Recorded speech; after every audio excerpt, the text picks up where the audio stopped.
پاکستان کا ایٹمی پروگرام مکمل طور پر محفوظ ہے، کوئی بھی ایٹمی پروگرام کو نشانہ بنانے کی جرت نہیں کر سکتا۔ پاکستان ایک ذمہ دار اور ڈکلیئرڈ ایٹمی طاقت ہے۔ پاکستان کی جوہری صلاحیت ناقابل تسخیر ہے۔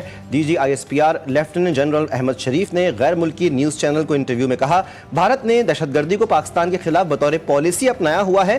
خارجیوں کی اصطلاح وسیع پیمانے پر استعمال ہو رہی ہے۔ فتنہ الہندوستان کی اصطلاح بھارتی حمایت یافتہ دہشت گردوں کے لیے ہے۔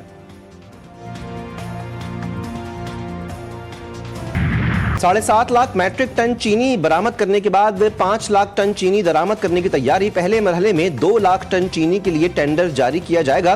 ایک ہفتے بعد مزید 1.5 لاکھ ٹن چینی کی درآمد کا دوسرا ٹینڈر ہوگا۔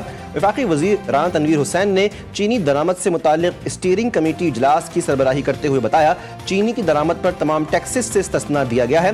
چینی کی شپمنٹ کے بعد معائنہ لازمی قرار دیا گیا ہے۔ چینی ٹریڈنگ کارپوریشن آف پاکستان کے ذریعے درآمد کی جائے گی۔ شہباز سرکار کے سوا برس قرضوں میں 11,235 ارب روپے کا ریکارڈ اضافہ۔ اسٹیٹ بینک آف پاکستان کے مطابق مارچ 2024 سے مئی 2025 کے دوران وفاقی حکومت کے مقامی قرضے میں 10,784 ارب روپے اور بیرونی قرضے میں تقریباً 451 ارب روپے کا اضافہ ہوا۔ مجموعی قرضہ 76,045 ارب روپے ہو گیا۔ فروری 2024 تک وفاقی حکومت کے قرضے 64,810 ارب روپے تھے۔ کراچی کے پوش علاقے ڈیفنس کے فلیٹ سے حمیرہ اصغر علی کی لاش ملنے کا معاملہ حل نہ ہو سکا۔ پولیس کا اداکارہ کے گھر والوں سے رابطہ، حمیرہ کے گھر والوں کا کراچی آنے سے انکار۔ اہل خانہ کا کہنا ہے کہ حمیرہ سے کئی سال قبل قطع تعلق کر لیا تھا۔ حمیرہ اصغر فلیٹ میں 7 سال سے اکیلے ہی رہ رہی تھیں۔ پولیس کے مطابق حمیرہ نے کئی مہینوں سے فلیٹ کا کرایہ نہیں دیا تھا۔ مالک مکان نے کیس کیا ہوا تھا۔ ماڈل اور اداکارہ حمیرہ اصغر کی موت کیسے ہوئی، تحقیقات جاری۔ اداکارہ حمیرہ اصغر کی لاش کا پوسٹ مارٹم مکمل کیمیکل ایگزامن رپورٹ آنے پر وجہ موت معلوم ہو سکے گی۔ لاش 1 ماہ پرانی لگتی ہے۔ چینی کی درآمد اور برآمد کا کھیل۔ کل وفاق نے چینی 5 لاکھ ٹن درآمد کرنے کی منظوری دی۔ آج قیمتوں کو پڑ لگ گئے، 185 سے 220 کلو تک فروخت ہونے لگی۔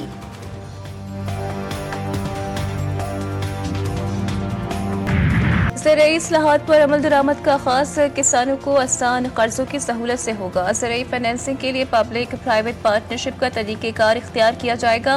آئندہ PSDP میں زرعی پروجیکٹس کو مرکزیت حاصل ہوگی۔ وزیر اعظم شہباز شریف کی زرعی شعبے کی ترقی سے متعلق جائزہ اجلاس میں گفتگو، کہتے ہیں زرعی شعبے میں پائیدار اصلاحات سے معیشت کو مزید فروغ ملے گا۔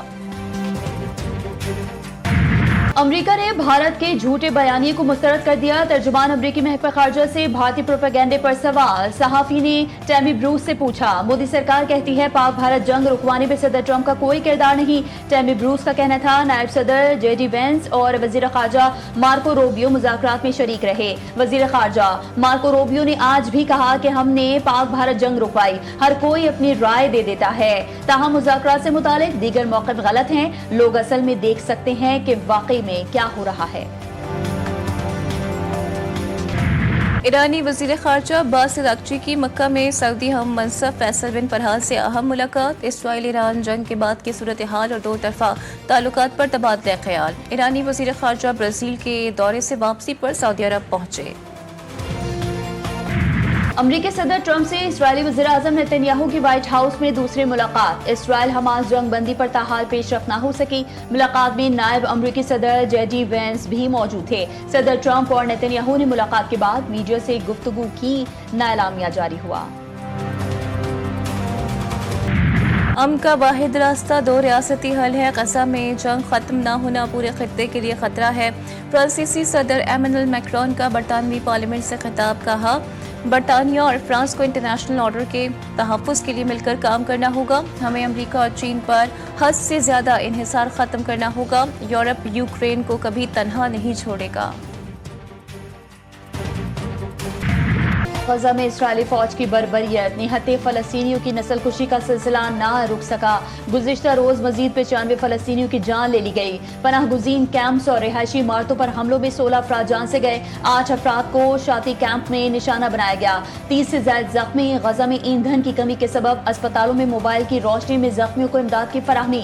اقوام متحدہ نے خبردار کیا ہے کہ انسانی امداد کی کمی سے غزہ کی صورتحال بدترین ہوتی جا رہی ہے، شہادتوں کی تعداد میں مزید اضافہ ہو جائے گا۔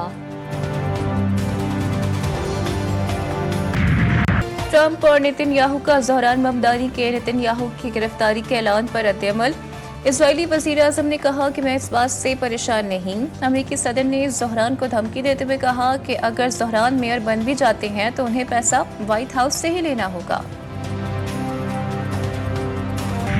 لاہور ہائی کورٹ بار اور لاہور بار نے ججز سینیورٹی کیس کا فیصلہ چیلنج کر دیا۔ دونوں بارز نے سپریم کورٹ کے فیصلے کے خلاف الگ الگ انٹرا کورٹ اپیلیں دائر کر دی۔ اپیلوں میں 5 رکنی بینچ کا فیصلہ کالعدم قرار دینے کی استدعا۔ سپریم کورٹ کا فیصلہ آئین اور طے شدہ عدالتی اصولوں کے خلاف ہے۔ ججز کی سینیورٹی طے کرنے کا طریقہ کار موجود ہے۔ صدر مملکت کو سینیورٹی طے کرنے کی ہدایت کرنے کی آئین میں گنجائش نہیں، درخواست میں موقف۔ کراچی کے علاقے کورنگی بلال کالونی میں شوہر نے بیوی کو مبینہ طور پر تیزاب پلا دیا۔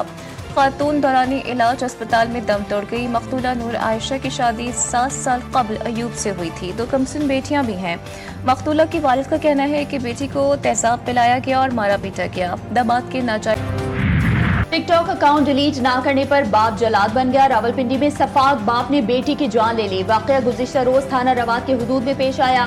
مقدمات درج۔ پولیس کے مطابق اہل خانہ نے واقعے کو خودکشی ظاہر کرنے کی کوشش کی تھی۔ تحقیقات کی تو واقعہ قتل کا نکلا۔ پولیس نے قاتل باپ کو گرفتار کر لیا۔